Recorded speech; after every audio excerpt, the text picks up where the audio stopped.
welcome back to the Slide Podcast, everyone. This is a different style episode than what you're used to with us. So I want to get started with, always got to thank our sponsors, but before I do that, I'm Coach Aaron. I'm your host for this evening, and let's get into our sponsors. So first of all, I want to thank Stinger Sports for being our amazing jersey providers for the show and amazing company to work for. Square Shoes, thank you very much, Chad Company. You guys are amazing. And finally, I want to thank Walk Up Hero, a conversation that is very popular on our show is walk up music. And so, listen, I know parents out there, there's teen moms wrestling with all these playlists and all these different things. Like Walk Up Hero gives you guys an amazing ability, as little as $2 for a year for a teen. And sign up, put all your walk up music on one playlist, sync your Spotify, sync your Apple playlist, and make it easy for yourself. So check out Walk Up Hero, and if you subscribe at walkuphero.com/slide, they're going to send you some cool merch and some t-shirts and stickers. So definitely check out walkuphero.com/slide. All right, so this is a different episode. So normally the average age of our guests on the show is usually, probably 10, 11, maybe 12s. We're setting some records today. So I want to welcome to the show Mr. Bobby Miner. How are you doing, sir? Doing wonderful, wonderful. Thank you. Awesome. How would we know you, Bobby? You may know me from my Instagram, primarily TikTok, Chasing Baseball Dreams, where I post content daily for baseball parents, trying to help them simply not screw this up. I'm 35 years as a coach. I've coached every age, every level through high school. I've coached with former major leaguers. I ran an event in the Dominican Republic with the son of an MLB Hall of Famer. I played Division I baseball in college before getting hurt. And I think most importantly, I've gone through this journey twice. My oldest son quit baseball at 9, and my youngest son He retired. He started playing golf, so it wasn't a bad, and then my youngest son was in his third year of playing baseball in college. So Very cool. really trying to help parents make the best decisions when it matters most.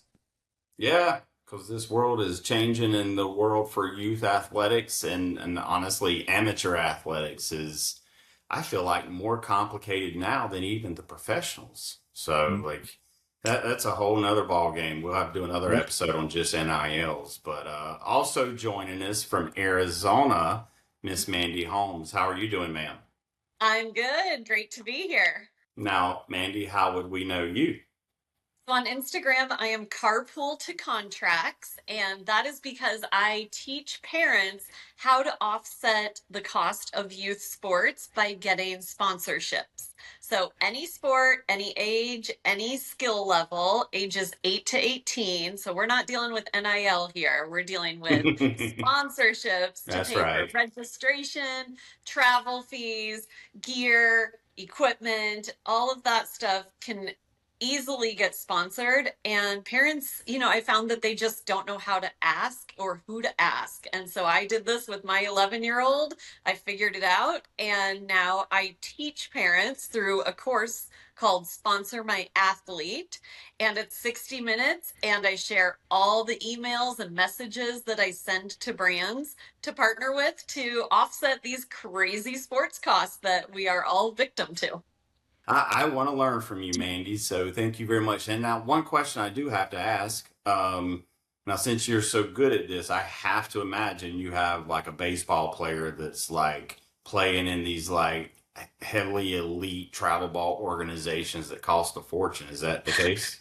So I have a pickleball player, which is wild. He plays pickleball, basketball, and football, but we travel the country. And yes, the costs are insane, just like baseball costs. So I can relate to you guys. Awesome. Well, I thought that was relevant to point out for everyone, because even pickleball, like Mandy's able to help, families with pickleball, all sports. So, and pickleball's like one of the fastest growing sports in the world, I believe, Yeah, I right think now. it's number So, one right now. Yeah, is it? fastest. Wow. Yeah, that and Padel. That's kind of Like, coming up. okay, Mike, I'm going to introduce you here in just a second. But listen, pickleball, like, really? Like, that's a sport? I'm not trying to hate on pickleball, but like, when we took, all right, when I was in elementary school, which is a very long time ago, we're about the same ages. Actually, I don't have to say that in this show.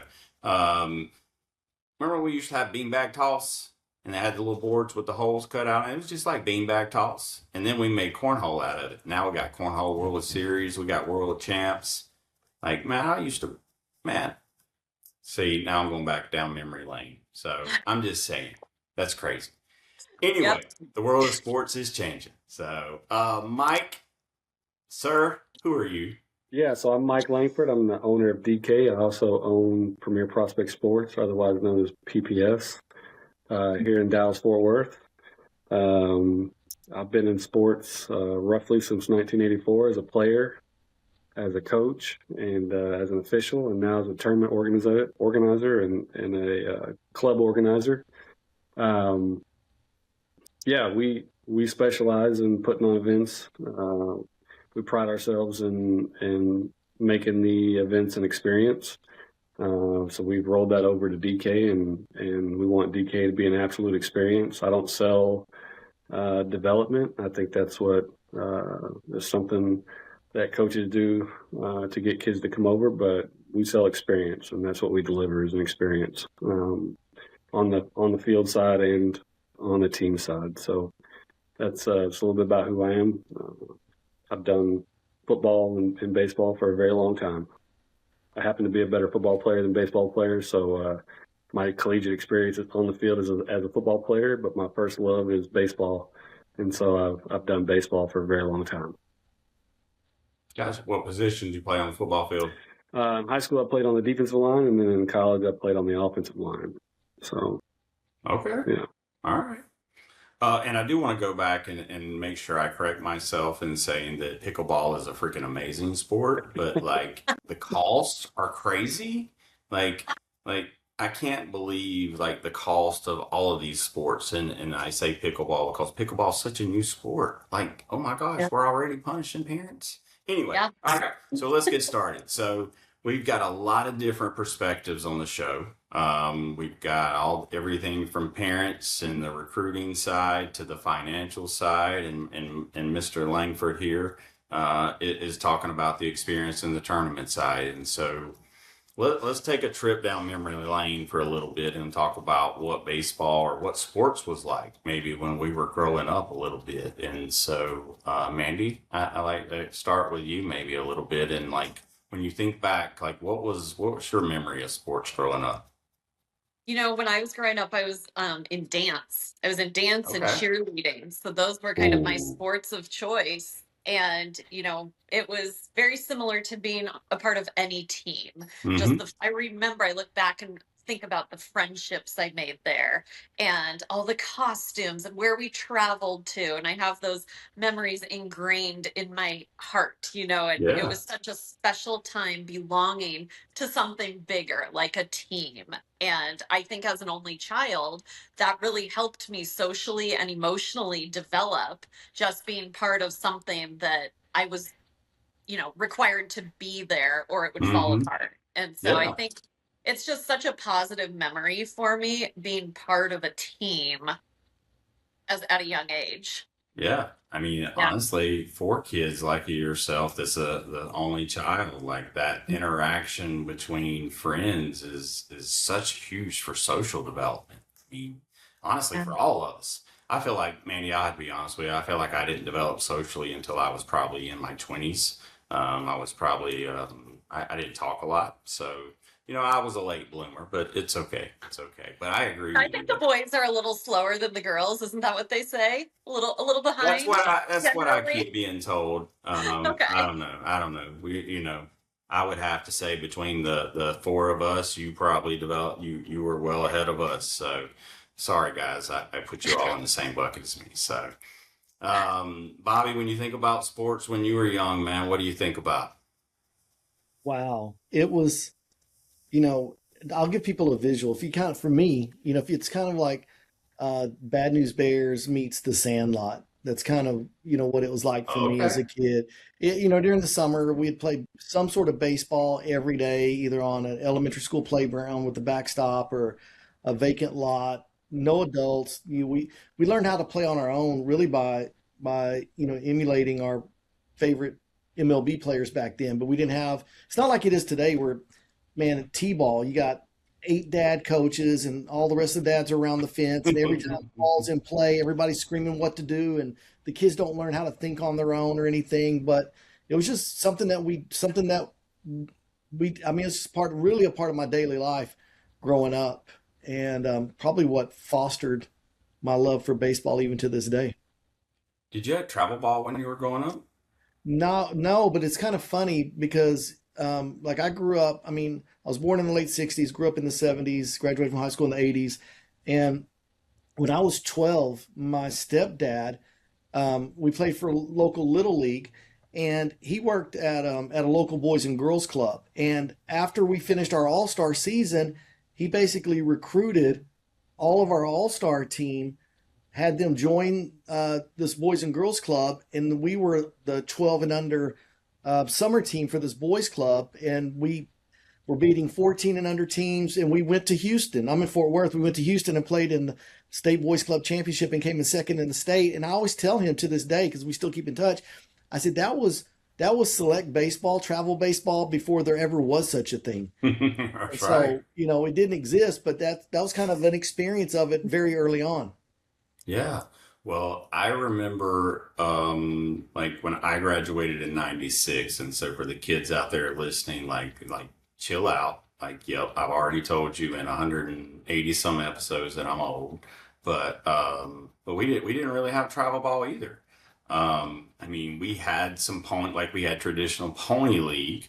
And so I went the pony league route and such, but really travel ball really didn't exist much. So Mike, youth sports with you, man. What do you remember?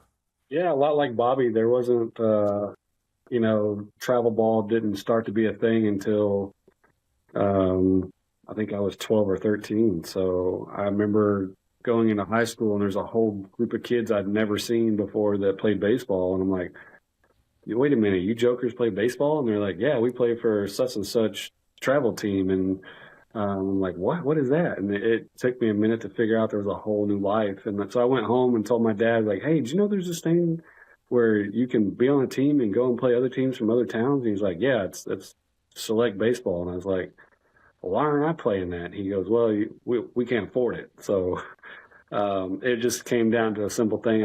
I guess my dad had been approached a couple of times by other people who played on a select team, and he always declined the offer just because we couldn't afford to even just go to 3 towns over and play.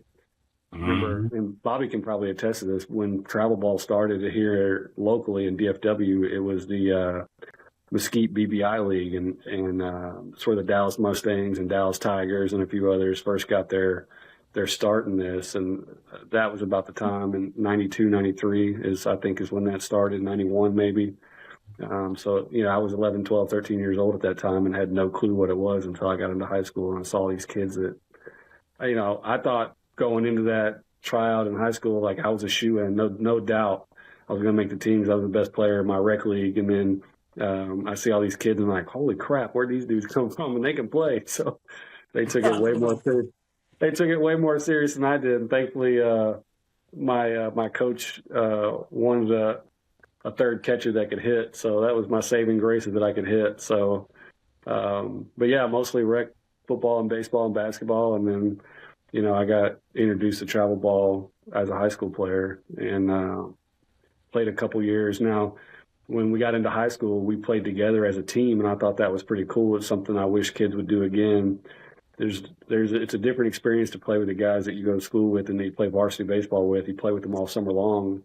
And, at the time, quote unquote, travel ball, of course, we were the Indians and we'd go beat up on the Tigers and the Dallas Mustangs and some of those guys. And it really paid off for us. My class played for a state title in 1999. We got beaten Very in the cool. first round of that tournament, but, we got to the state tournament, which was really cool. And then my son played for Waxahachie as well, and then went on to play for a private school and won a state title there. So it's really cool to watch my son not only win a state title, but to close it out the last six outs on the mound. Oh, You wow. know, he was upset that he wasn't starting that day, and then he finished the game and got dogpiled. And I said, "Hey, Bubba, no one's going to remember the kid that started. They're only ever going to remember the guy that finished it." So it was kind of a cool experience for him and full circle deal. So That's uh, super cool. yeah, so that's my way of living through my kid, I guess. I never got to experience that on the baseball field. I got to experience I got to experience on the football side, but not the baseball side. So um, That's super cool. yeah, Man, I have an older son. He's 24, and he's done very well for himself as he's grown up and in the business world now. And I wanted him to be a left-handed quarterback. And I wanted him to play some baseball, but that wasn't the route he chose. So now I'm hoping I got this 11-year-old. I'm hoping he's got a $1 million arm here. I'm hoping, but it's okay. I Speaking of living through their parent or living through their kids, it is a great way to kind of pivot from this. And Mandy, definitely, please, as we talk baseball and softball, please bring your experience into here because sports are sports. I think we're all going to learn. So, um, but when you think about parents today in youth sports and how the world has changed, now, granted, I'll go ahead and say there's so many positives. There's kids exposure to things, but then there's a lot of negative too. What do you feel like? What do you feel like really is going on in youth sports today? And Mike, I'll start with you, and then please anybody else jump in. But Mike, you do the tournament side, and you're also in the club side. So like, first of all, from your perspective, what do you feel like's changed, and when do you feel like the change happened? well, I think what a lot of people need to understand is that, a lot of times the tournament director gets vilified as the guy taking everyone's money. And while that's cool, everything we do and all the decisions we make on how to run our businesses are parent driven and player driven. Mm, So um, it's not unfortunate. It's just the way the world is. People want to be proud of their kids. They want to brag about their kids. They want to go to work and talk shop around the water cooler about their kids. And they all want to be able to say that their kid plays for this team and they won a championship last weekend. They got their rings and they can show their photos and they can share it on Instagram and Facebook. And so I think it's gone away from, the true intention of travel ball back when I played was development and getting you prepared for high school. I'm not saying that's not still there. I think there's an element that's still there, but parents have made yeah. it to where winning is more important than developing your player. And I call it the coaches and player corral, carousel. Every year you see coaches leaving and going to other orgs. You see teams going to other orgs. You see players leaving their team and going to other orgs. You see players that don't have a home org. They just float and pick up every weekend because they don't have to pay anything. I mean, those are all things that tell me that, winning is more important than development. And I'm not saying there's anything wrong with that. Everybody wants to win and be a part of something that's uh, culturally fun. Winning's fun, losing's not. So I get it. But at the same time, like I said, we base our business off what parents and players want. And because at the end of the day, what I do is a business. It feeds my family and two others. And I wish I could tell you I was a millionaire in a giant house and boats and cars and all kinds of fun stuff. But honestly, I don't make much more than the average person because it's a full-time 100-hour-a-week job for me and two other people to put on tournaments. And, that money goes to feed our families, not only during the season, but in the off season when there is no baseball. Mhm. There's 5 months out of the year where we don't play and we have to be able to pay our bills without an income coming in. So, And I'm um, gonna tell you, for every parent out there that thinks planning a tournament and running a tournament is like, it takes a month or so to do, like, oh my goodness. Like, yeah, Listen, to run a tournament the right way, you need like a 12-month runway, like in a lot of cases. And like just to do it, like, I mean, woo, because every upset dad starts a new travel team each season, and then everybody thinks they can run a better tournament. And so, I'm sure, Mike, you deal with that in your business, right? Oh yeah, yeah. Everybody wants to run tournaments. They think you're gonna make $1 million, and I wish that were true. I'd have quit a long time ago, but Yeah. we don't do it because the money's so great. We do it because it is an honest living for the most part. There are some bad apples out there that take people's money, and I think that's where the word money grab comes from. But like a lot of terms, money grab gets used probably more than it should. For me, money grab means you took someone's money and you didn't provide a service. And unfortunately, that word gets used every time someone's upset. It's oh, that's just a money grab. Okay, well, no one's holding a gun to your head either. So, Well, like you said though, and then Mandy, I'm gonna have you talk a little bit about your experiences as well. But like, I base it off experience. I mean, like to me, at these kids' ages, I feel like we should spend more time on experiences, even in gifts. Like now, obviously, I'm getting off on a tangent, but like to me, when I know a kid's going to come to a tournament and it's going to like help my kid fall in love with the game more, like that's a huge thing for me. And I don't know. I love that perspective on tournaments because that's what kids remember, right? They remember their friends, they remember the events, the time they got to hang out, all that fun stuff. So, and please, by all means, tell me I'm wrong, because I love to hear I'm wrong. So, Bobby, get ready and load it up for me here. So, Manny, what do you see on your side? Like you're in Arizona. What do you see in youth sports? I mean, I see a lot of teams investing in bringing in mental health experts, which I love. That was not a thing when I was younger. And I Yeah, for think real. that's incredible that people are talking about the importance of having a positive attitude and good sportsmanship and surrounding yourself being part of a team that has those similar beliefs that you do. And I think Hmm. that's something that I had not seen in the past, and I only think it's getting more and more prevalent, which is super cool. um and I've seen it across every sport. All these different teams are doing it. I've seen people bring in mental health coaches or psychologists or psychiatrists just for their kids. And I love that parents are taking that active approach because at this young age, they're so susceptible to losses or bad sportsmanship, and I really love that change that I've been seeing when it comes to, besides the sport, what else are people doing? Right, right. Well, and I think, it helps, it helps the kids as well. I mean, too many times we forget kids when we say mental health. Yeah. And, to me, like, that's where we should be investing the most money. So, Yeah, but and that it's for the is, parents too. I oh, recently saw well, a yes. parents need it a ton. I Yeah, recently, go ahead.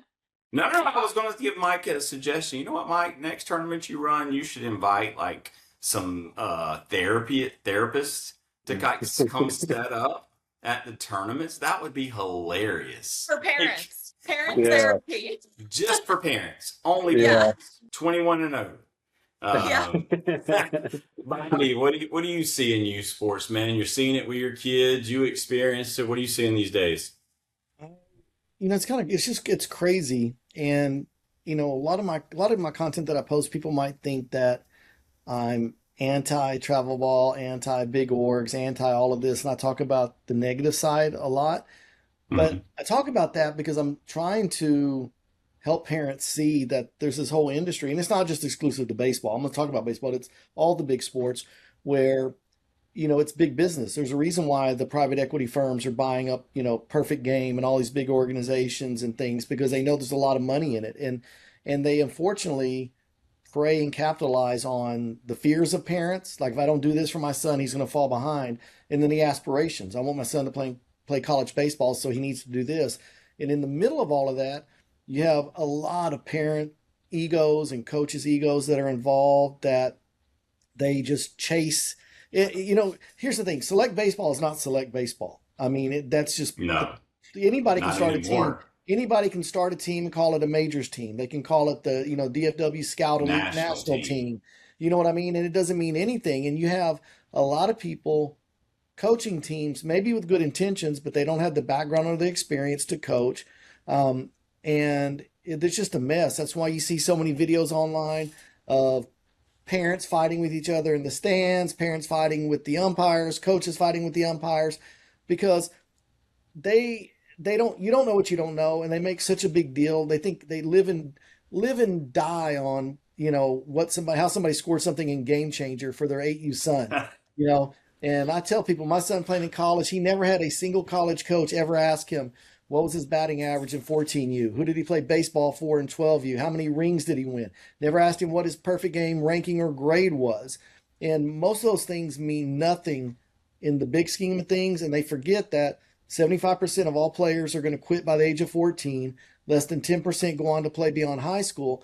And they get so caught up in making this a grind that their kid hates it, their kid resents their parents, and they miss out on just the journey and enjoying the experience. Because there's a lot of great memories that can be made if you just relax and chill out. I mean, I've I heard agree. stories. Yeah, I'm sorry, Mike. I should have gave you the opportunity there because you guys are kind of in tandem. But I see and hear all these horror stories, and I get proposed. I'm sure, Bobby, you probably get this question. Mike, I'm sure you get this question. Man, you may have gotten this question, but like, what age should my kid go to travel ball? What age should my kid go to select ball? And I'll kind of give you maybe my response first, and then you tell me like how like you give me your version. But to me, it's based on the kid, right? And every kid's different. Is your kid ready for competitive ball? Is your kid ready for what that requires? It's a heavier demand in your practice schedule, blah blah blah blah. But more importantly, is have you found the right coach? Right? Because to me, like what I see too many times, and I think I may have seen some video or something here recently where rec league all star teams all of a sudden turn into travel ball teams because they That was think, my post. You saw my was post. it? I Yeah, did. it was a Uh, carousel. Yeah. Yes. So and I experienced this, Bobby. Um, but like I hate it because it doesn't teach the kids the right thing. And at the end of the day, to me, I want kids to, first of all, have role models in place and coaches they can learn from. And then I won't have the proper expectations. And first of all, if you're a kid, Mike, I'm sorry if it costs you a little bit of money, but first of all, kids got to be kids. That's right. Bobby, before they got to worry about the grind, they got to be kids first. Man, geez, be kids first.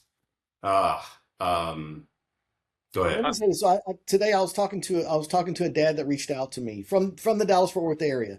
But I told him I wouldn't mention his name. He did tell me not to. But his son graduated from one of the baseball powerhouses in this area a few Hmm. years ago. Went and played at a Power Four school, SEC school, SEC. Got Okay. drafted, and he's like in his second year of pro ball. And I asked him, I said, like, what's one thing that you would say to parents of a player 14 and under? And he said three things. Make sure that they're having fun, make sure that they're getting better, and make sure that they want to come back and play next year. That's all that matters right now. And this is a kid. His son played in all the big PG national stuff, played in the area code games and everything. And the reason why that's so important, 14 and under, because if those things aren't happening, they're not going to be playing when they're 15. So That's right. exposure is not going to matter. You don't have to worry about, is my son going to get an area code games invite, because he's not even going to be playing. So Wait a minute. You mean to tell me my kid that's 9 years old don't get exposure? Sorry. That was normally I would have a didn't there, but sorry. I pulled back. So Mike, you were gonna say to, something. to both of your points, I think the question can be answered simply. Does your athlete love whatever sport they're playing? If they do, move forward. Because at the end of the day, if they don't love it, and if you're doing it because you want that for them, you're just going to waste your money. I truly believe that this is an expensive sport. All sports are expensive, but baseball in particular is expensive. So your kid has to love it. And if you want to move forward and jump into a travel ball team, I've seen the gauntlet. I've seen kids start playing at 13 and make their varsity squad as a sophomore and go on to play college baseball. I've seen kids start playing at 6 years old and stop playing at 12. I mean, it doesn't, the journey is on the individual kid, and we can't live through our kids on the field. You should always live for your kids, in my opinion. I have That's a good. different stance on coaching. As parents, if you don't know the game of baseball, you don't know what you don't know. And trying to find a good coach based off of what someone else says that doesn't know baseball is very difficult. You're I right. think I think in all sports, you should try to find someone that is going to challenge your child on a daily basis. Whether they know the sport inside or out makes no difference to me. When we chose coaches for my son or sons, I have two boys that played football and baseball. When we chose coaches, I chose coaches that were going to challenge my kids mentally and physically, and not let them get away with bad body language, bad attitudes, and poor effort. Because ultimately, youth sports is to teach young men how to be men through a game. And if you're And doing women, it for girls, women, ladies girls, too, I don't know women. much about being a lady, but I can tell you from a man's point of view that sports, playing sports as a young man has had a tremendous impact on my life and taught me how to be a father, a husband, and an overall decent human being. And so I spend my adult life trying to give that to children. I feel like that's how I impact this world. And so that's my goal with everything that I do. Yes, I make a living at it, but that's not the first goal. That's the secondary goal. So Yeah. for parents, I think that's the biggest thing is find a coach that's going to push your child mentally, physically. Mental toughness is so important for young men because as as the other two men on the show can attest, the world doesn't care when you become an adult what your problems are. You got to get up and go to work and provide for your family. And there's no better way to teach that than through sport. Yep. I Yeah. completely agree. I would say, and then Mandy, I'll let you speak, but I'd say it doesn't matter who you are, what you look like, anything. This world does not discriminate, No, and sir. it doesn't care what your backstory is, and it don't care what mine is. It's going to handle you the same way it does anyone else, and it's a challenge. So, Yeah. Mandy. Yeah, just piggybacking on what you guys were talking about as far as the journey. In my world, I'm connecting young athletes with brands to support them. And Yep. so, you were mentioning let them be kids, take the journey. Like that is all such good content for parents to document, whether it's on an Instagram, whether they're creating some highlight reel to send to brands to ask for potential sponsorships. Sponsors and businesses are not looking for the best athlete. They want to see a kid who's not a jerk. They want to see a kid practicing, packing their lunch. What are they eating for snack? Where'd they go after the game? How are they celebrating? How do they celebrate teammates' birthdays? What do they do in the community? Are they volunteering? It's all that behind the scenes stuff that tells a kid's story. So when it comes to these brands and what they're watching for, I think sometimes parents forget it's not all about stats. They want the whole background. They want to see them fail. They want to see their good sportsmanship after a loss. That's the stuff that businesses are looking for when they want to partner with a young athlete. And they don't want to see crazy dad screaming at the kid, making him cry after the game, because that's not a family a business is going to want to work with. But if they see a family that's encouraging and using positive reinforcement, that's the stuff that in my world, I see the magic happen between young athletes, brands, and sponsorships. You know what's funny? All right, so I've listened to you guys talk, and I have only heard you guys mention traits that would get me recruited. traits that would get me probably to where I would want to go, and nothing that would misrepresent myself, right? I mean, like the grind, the documentation of the grind, being proud of that grind, I mean, and honestly, college coaches, that's the sportsmanship.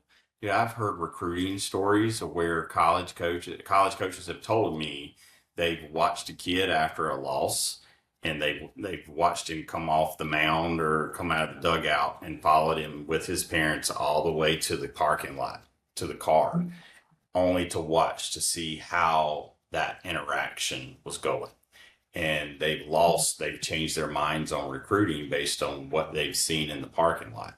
And that again, that could have been a no hitter that just happened, and a recruit lost based on just things that are just good people things. They will, same thing, how parents act in the stands. Like Oh coaches, yeah.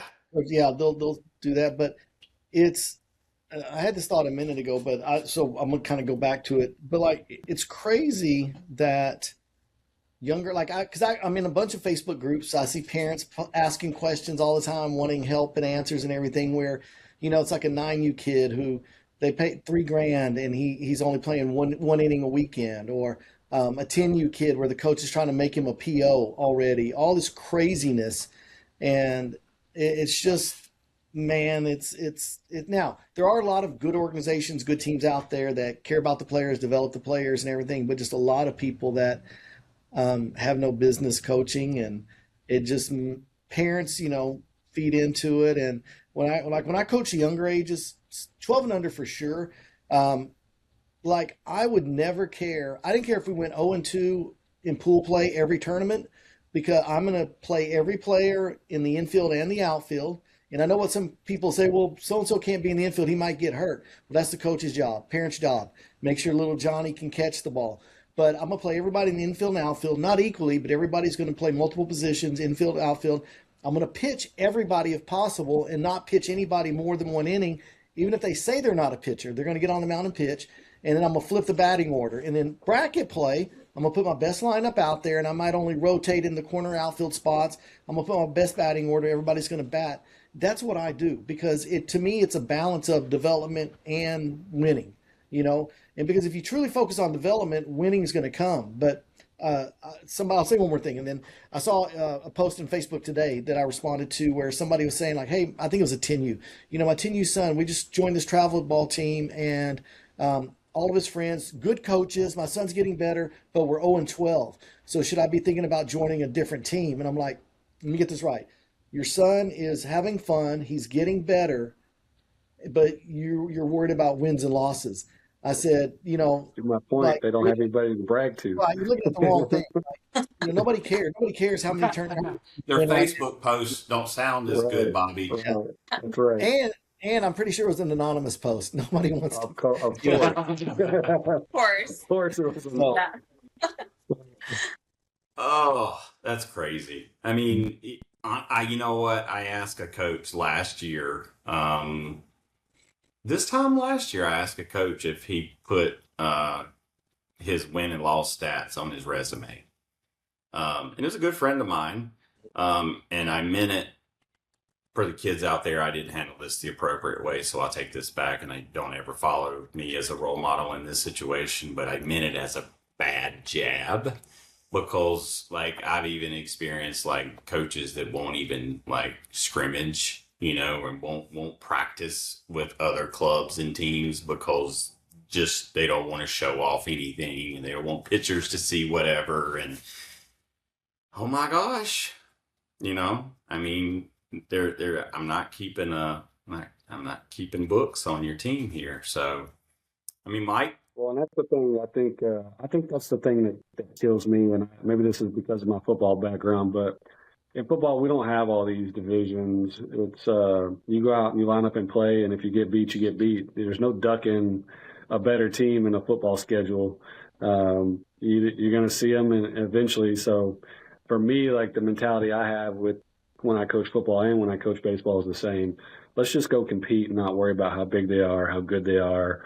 what their classification is. At the end of the day, you're both 11 years old. Let's go play ball and let's just worry about what we can control, and that's how our effort and attitude is on the field. And so I always preach to my kids that, a great attitude will give you great effort, and if you're giving me both great attitude and great effort, we got a shot. So that's right. Yeah. That's exactly right. I mean, all right, so Mandy, like the cost of this stuff is just continuously just insane. Like, and everything that we're talking about here, and I want to pose a possible solution. So be ready, Mandy. Okay. So what if we, the question is to the group, but I want you to be ready as well. So what if let's just take baseball, because Mike, you make a very good point here. All these divisions. What if we, in travel baseball world, we say we're going to take away the aluminum bracket, we're going to take away the copper, we're going to take away the bronze, we're going to take away the silver, and we're only going to play the high prospects. Now, what does that remind you of? I know Bobby and Mike can probably answer this really closely. What does that remind you of? Ooh, I feel like you're speaking the secret baseball language. Not you, Mandy. Not you, Mandy. Okay, I'm sorry. I don't know. I didn't set you up.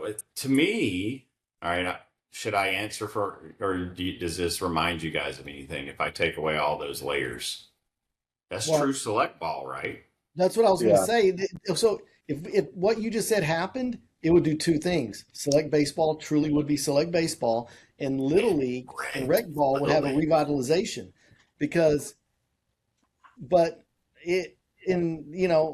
Like Mike can probably speak, like Mike is not creating these 8U double A tournament divisions because he's trying to make money. It's just because there's already the market is already created.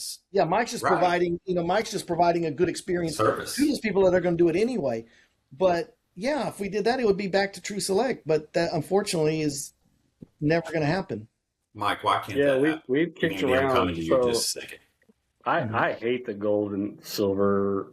We do it because there's not enough field space to make one big bracket. A lot of times that's why we do it. But I don't give gold rings or championship rings out to the silver bracket winners. They all get finalist rings. I can't tell you how many times I've been cussed out. We won our bracket. I said, yeah, but you're still in 8th place. I'm not giving you a championship ring when you finished in 8th place. Hey. And so I catch a lot of crap for that. But at the same time, I don't have any problem sleeping at night because we gave away championship rings to someone that finished 8th or 21st or whatever it is, right? So I think parents need to understand that, like, at the end of the day, you still finished in 8th or 9th place, and you're not the champion of the tournament. You're the champion of the silver bracket, which makes you still a finalist. So, and just for the parents that are listening, right? All right, if you got kids playing in these brackets, we understand. Like, those kids want rings. Like, we get it. What we're trying to say is, like, what we need to do as parents, we need to enter in these events with the right expectations for our players, and that's just to have fun. Listen, if we end up winning this thing and we end up with a ring, that's great, but, like, don't put the expectations on a kid with rings. Kids are counting rings these days, and I know it's a proud piece for kids, but rings don't represent necessarily your career. Is that a fair statement? Yeah, I think, again, it's what we do as parent driven as far as tournament directors. If giving out the silver rings to the finalists in the silver bracket, I get tarred and feathered. If I didn't give them anything, I'd get crucified. So it's that's the difference in doing it and not doing it from a business perspective. They'll just stop playing with this. And when you're doing a majors or an open level event, you can get away with that because they understand competition. But on the double A level, they don't understand, and they're like, "Well, we won. I don't know why we're not getting anything." And so it's a little more difficult on the double A and rec side of things. You tell them what Ricky Bobby said? You ain't first, you're last. Yeah. Second place is first place for losers. Yeah, that's right. That's right. Well, yeah. All right, so Mandy, All right. Now, granted, all of this stuff is going on. The youth and the youth sports environment is just like, what would you tell a parent that is like, actually, let's look at it this way, because there's some kids out there that are truly amazing athletes that have just never been gifted with the opportunity to play some of these games in these sports. If Yep. I'm a parent and I want to put some time and effort in to help my kid, where do I start? I always tell parents your first sponsorship is probably 5 minutes from your house because look at the people you're already spending money with. Start Mhm. at your barber, start at your dentist, start at your doctor, start at who was the realtor that sold your house, who's your insurance person. All those people typically want exposure in local communities. And if you're already doing business with them, the ask becomes so much easier because it's a warm lead. Wait a minute, So you telling me my dentist will pay for my kid's stuff?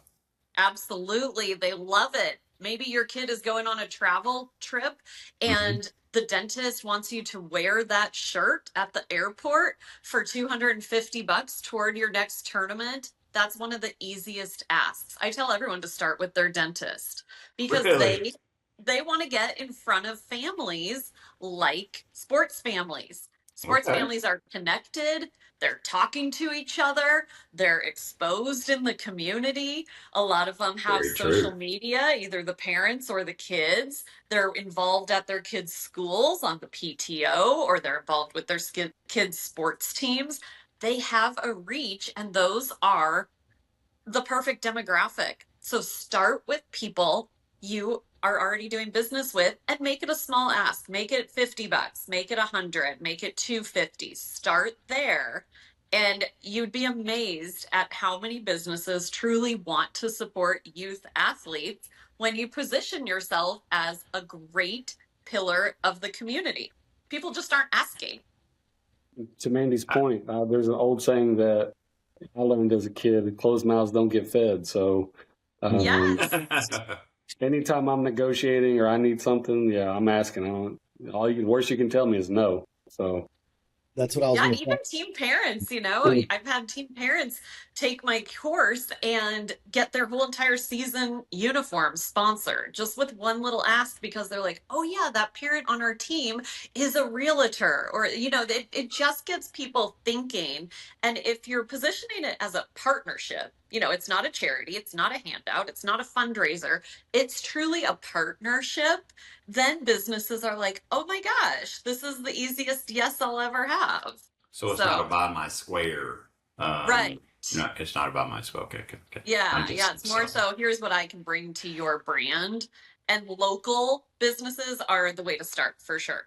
Don't go after Nike, don't go after Gatorade right away.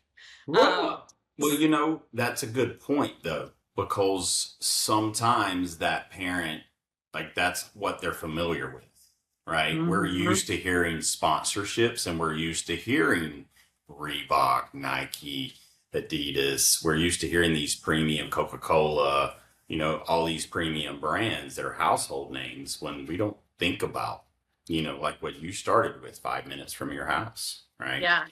Here's the cool part about it, I think, because I'm always about how to help kids. To me, this is a cool thing to teach your kids, like how to have these conversations. Because I love to teach kids like how to interact and how to communicate better and giving Mhm. them the ability to learn to market themselves. Oh my gosh. Like, Yeah, I tell my little guy, this is your first job. This is your first business. And how you present yourself is a reflection on you now. And if it lives on the internet, it's going to be there forever. So when we're getting 100%. like a team dinner, I ask him, what are your favorite restaurants? Where do you want your team to go eat? And so he's very involved with the ask. And then we can go in there and say, hey, Flyby Pizza, Jay-Z loves your macaroni and cheese. It's his absolute favorite, and it's true. And it's an organic conversation. So just start at home, make it a super organic ask. That's super cool. All right, Yeah. I gotta ask there. What's your son's name? Jay-Z, not after the rapper. His name is John Zachary, but it's the letter J, the letter Z. That I have never met a kid that has went as Jay-Z. Yeah. So That's 99 amazing. problems. 99 problems is all A I'll say. Sponsorship's pickleball not, ain't the one. sponsorship's not one. Yeah. That's it. That That's is awesome. look at that. See, that's how marketing happens. When you get Gonna geniuses make a in the same t-shirt. 99 problems. Trademarked. That's right. Bobby, I saw something from you, man, and I've heard this used in youth sports is the word investment. Like when a parent says they're investing into their kid, what's it? What? Give me your take on that. Okay. So I think for a lot of parents, that's how they justify all of this crazy spending that they know is insane spending. Like I did a Zoom call earlier today with the mom of a 10-year-old player making his first venture into travel ball. The organization they're looking at is going to be $4,400 for the year. And first of all, I said if it's like, what's probably one of the top causes of divorce in this country, money problems. And when you go into debt and do things like that, trying, calling it an investment in my son because he's going to get a college scholarship, that you're going to see a horrible return on your investment. But you can invest in your child if you focus on the experiences. You know what I mean? That's where, There you go. that's a different type of investment. Invest in your relationship with your child. But a lot of parents, I think, try to justify the crazy spending by viewing it as an investment in their future. When I'm fortunate, like my son, he got a 100% scholarship to a D1 JUCO in Region 5. He got a scholarship. Mike, I don't know if you're familiar with the Drew Medford tournament that Pascal hosts. And, there's seniors from every team that get a scholarship. He got that scholarship. He had some other money. So, like his first year in school, not only was everything paid for, he actually made like $3,000 a semester. So we saw, you know what I mean? Like that, okay, yeah, like everything got paid for. He made money. I didn't have to send him money for Whataburger or anything. But the reality is that's only going to be true for not even 9% of the baseball players out there because they're not all going to get that kind of money. You know what I mean? That's right. Most Bobby, people yeah, don't realize. let's educate parents real quick. How Yeah. many scholarships are given out at the D2 JUCO NAI Okay, level? There's probably so 40 kids on the team and maybe well, 8 to 10 scholarships. well, let's okay, but let's say I'm gonna say start with D1 because everybody has D1 dreams, okay? That's And right. Right. But and not even they D1 they guys are lower getting full rides. not hardly any, but Yeah, you got to but be draftable almost. so there used to be an 11.7 scholarship limit per team, so you weren't getting much, if anything. They've changed that.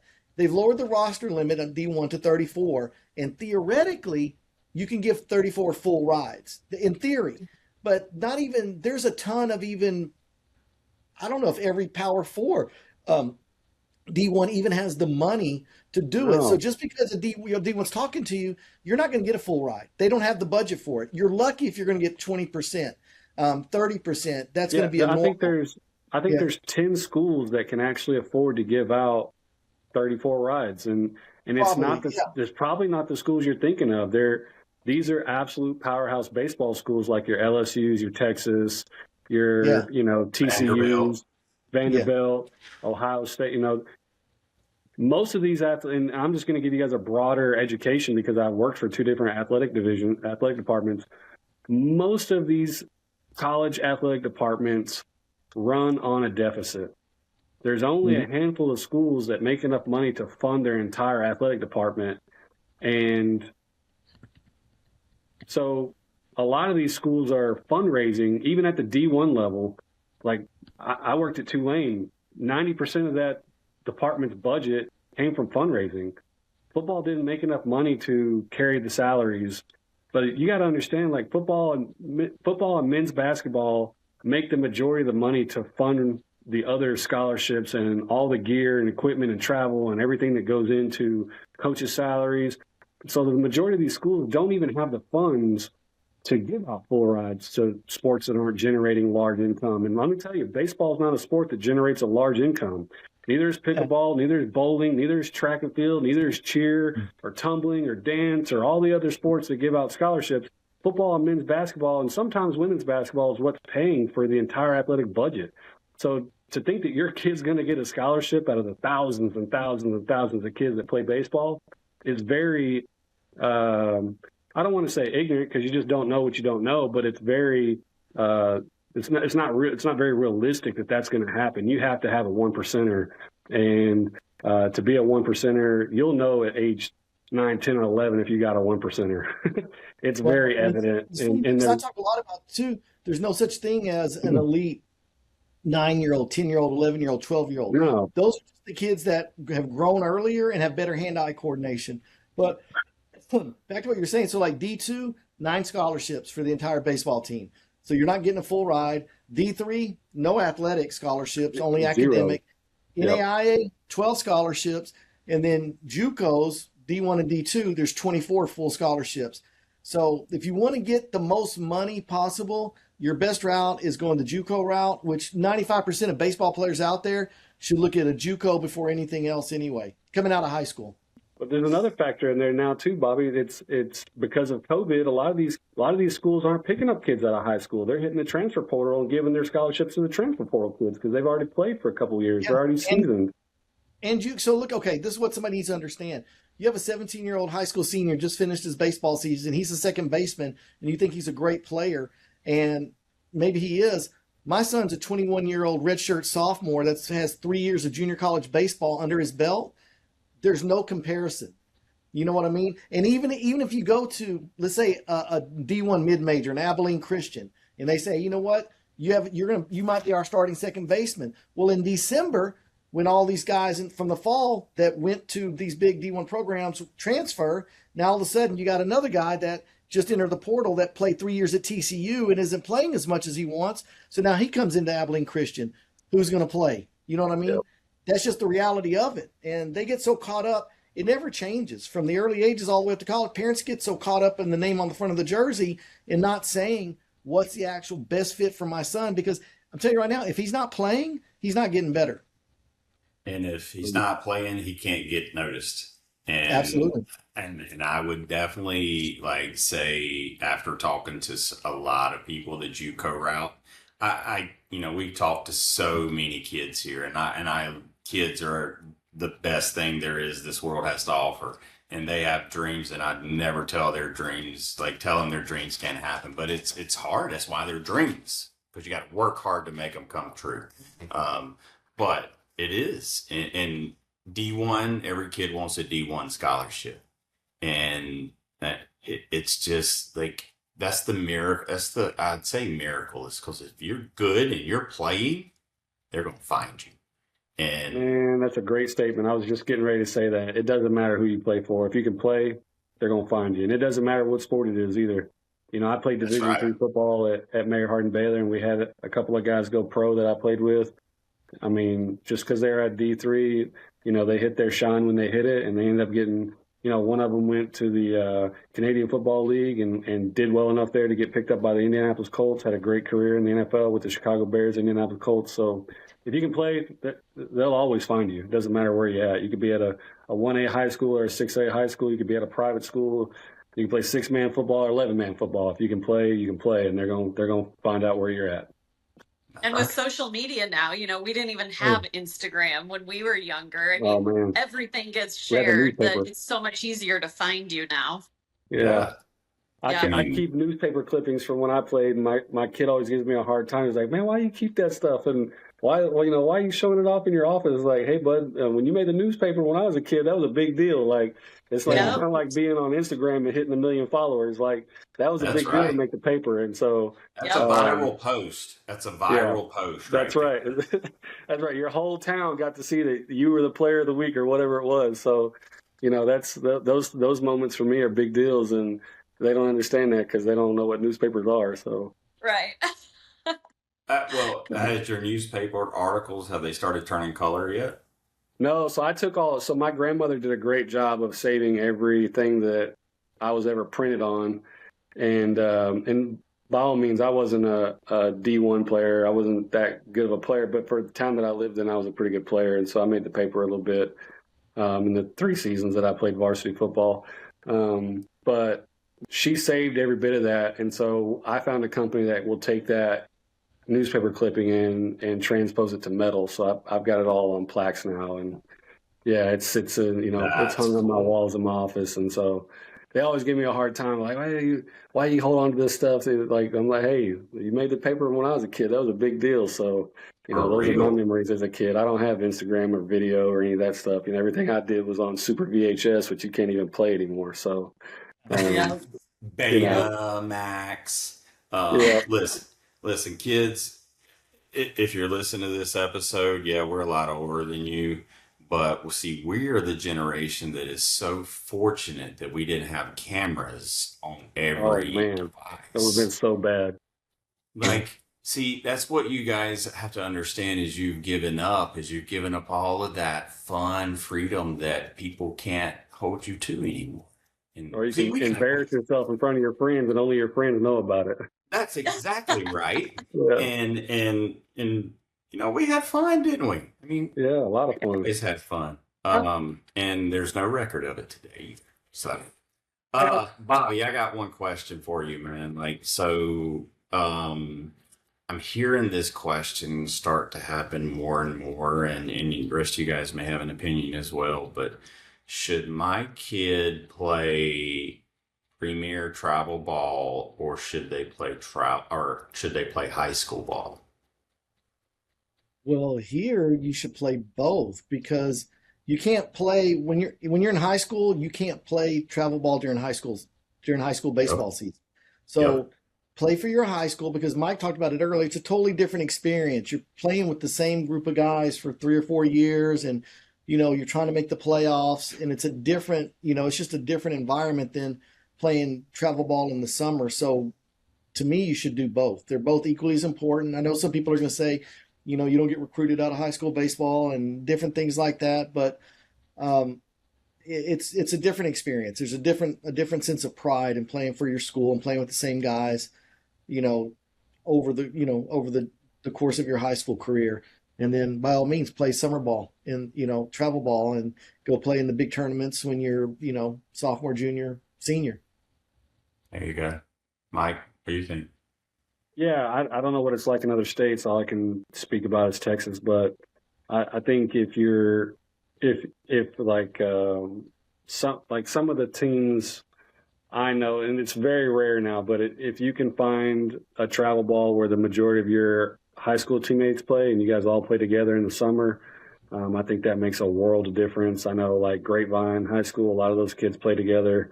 I know they got in some trouble recently, but their success is predicated on playing together throughout the high school season and through the summer. Um, so I think if you can accomplish that, if you can talk your buddies into all playing for the same travel ball squad in the summer, I think that makes you that much more competitive come the following year when its high school season starts off in January. So yeah, I think both are important. I think you should be playing as much as you want to play because at the end of the day, experience is the only thing that makes you better. Failure is a great teacher of how to get better. So can't That's fail right. if you're not out there. That's right. And for the young kids out there, if you just heard that failure, yeah, you're gonna fail. And if you're batting 800 right now, it's probably I don't know how old you are if you're batting that, Play but up if Your you're mom, batting at 100. just batting 800, your mom's running Game Changer, and she didn't know how to Yeah. score. Or if and you're all those that home good, if runs. you're that good, talk your coach into playing up. You don't need to be hitting 800 ever. So That's very true, very true.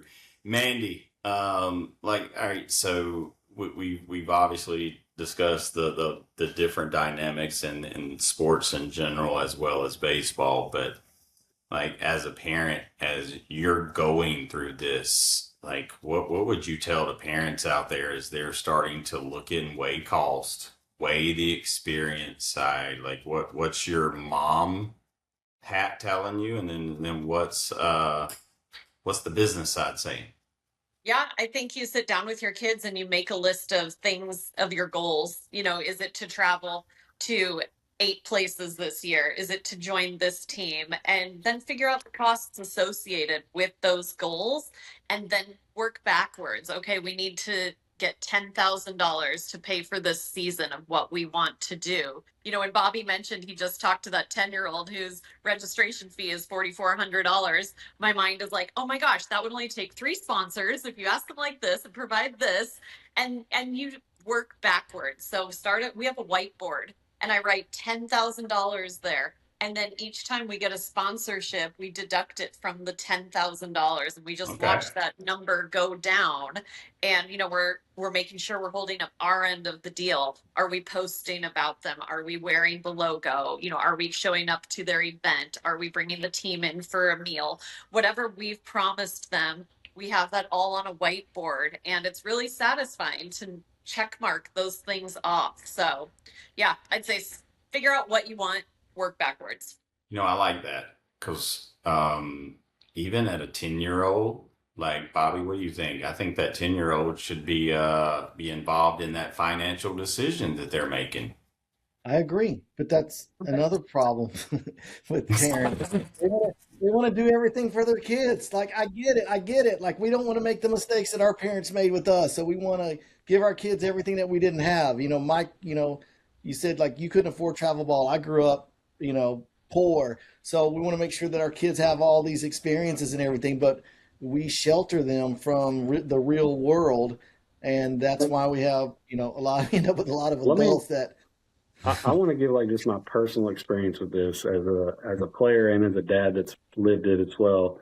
When we started playing baseball with my kids, I didn't want my kids to play football, not because it was dangerous or anything like that, but I was a big kid and I got pigeonholed as a catcher. And I said, well, you know, my kid is not going to be a catcher. He's going to pitch, going to play outfield, going to play middle infield.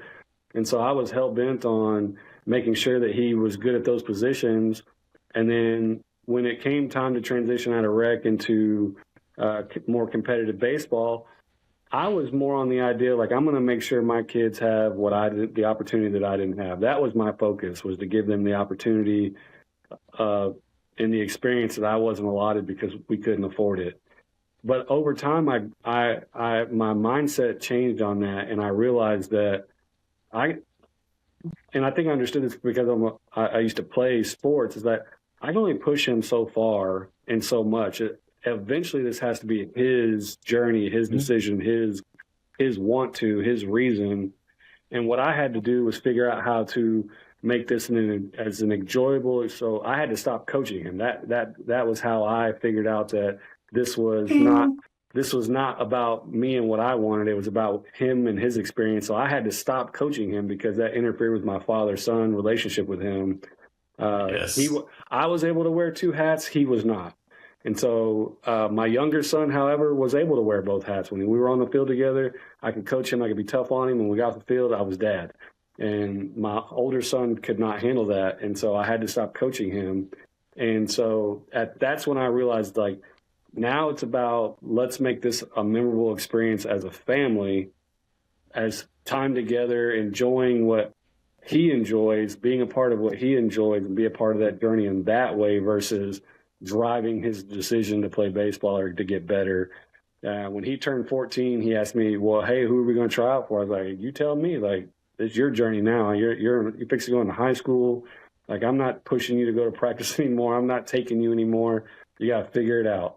You know, I'll help you pay for it, but at the end of the day, like, this is your ride, and you need to figure out how to do this and if it's important to you. And I think that's the biggest thing I could tell parents is yes, you want that for your child. You want your child to be a part of something. That's human nature. Everybody wants to be a part of something. Everybody wants to be a part of something cool and a cool experience. And so as a coach, you have that to your advantage, but at the same time, like, you have to understand that it can't be about what mom and dad wants for the child. The child has to pick, is this important to them? Do they love it? Do they want to do this outside of the 6 hours a week development that they're getting? No one's developing anybody in 6 hours a week. I don't care who they are, how good they are. The development comes from the kid doing the extra work on his own or with his dad or through lessons or whatever it is. That's the development that comes with this, not the 2 practices a week and the 3 games on the weekend. There's no development in that.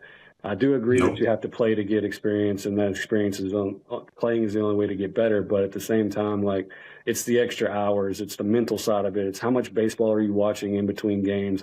How much are you learning the game of baseball inside and out? And I can tell you from an official, from a player going to an official, going to a tournament organizer, I thought I knew baseball when I stopped playing. And then I started officiating it. And I learned real quick I didn't know jack squat about baseball. And then when I went from officiating it to running tournaments, I learned that even more so there's more baseball that I could learn. And now that I've been doing this through all three phases of this, I've learned that I've forgotten more baseball than most coaches know now. So it's come full circle for me.